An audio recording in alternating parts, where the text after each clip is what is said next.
కాదు, మళ్ళీ ఓ రోజు ఒక సెన్సేషన్ చేయాలి. ఇప్పుడు ఏమిటంటే ఏడాది దగ్గరకు వచ్చేస్తుంది. ఏడాదికి లెక్క ఏం చెప్పుకోవాలి? సంక్షేమం ఇచ్చామని చెప్పుకోవాలా, అభివృద్ధి చేసామని చెప్పుకోవాలా, ఏమిచ్చామో చూపించాలి కదా, చూపించాలా.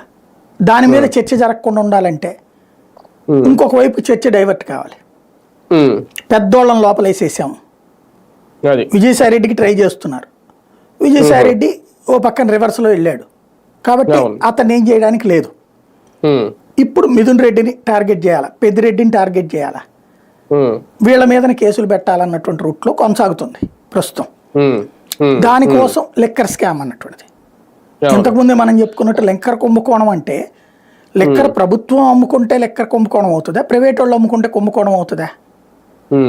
ప్రభుత్వానికి వచ్చే ఆదాయం పోయి బెల్ట్ షాప్ ఓడి తినేసి, వైన్ షాప్ ఓడి తినేసి, రేట్లు ఎక్కువకు అమ్ముకుని ఆ తర్వాత బార్లు ఇష్టం వచ్చినట్టు తాగేస్తా, దానివల్ల తప్పు జరుగుతుందా? ప్రభుత్వమే ఒక టైమింగ్ పెట్టి మరి అందులో ఉద్యోగుల్ని పెట్టి మరి ఉదయం పూట నుంచి సాయంత్రానికి క్లోజ్ చేసేసి ఆ తర్వాత లేకుండా చేసి బెల్ట్ షాపులు లేకుండా చేస్తే తేడా వస్తుందా ప్రజలకు సంబంధించినంత వరకు? కాకపోతే ముందు ఒకరిని అరెస్ట్ చేసి పడేస్తే ముందు మనకేంటి బట్ట కాల్చి మీద వేయాలి అంతే. ఇప్పుడు అప్పుడేది ఆ డ్రగ్స్ ఉంది, ఏముంది డ్రగ్స్ 25,000 కిలోలు ప్రపంచ చరిత్రలోనే ఇక్కడే జరిగింది, ఎస్కోబార్ అన్నారు. ఇప్పుడు అది తుస్కోబార్ అయింది. ఏమైంది? అది ఏం లేదని తేలింది.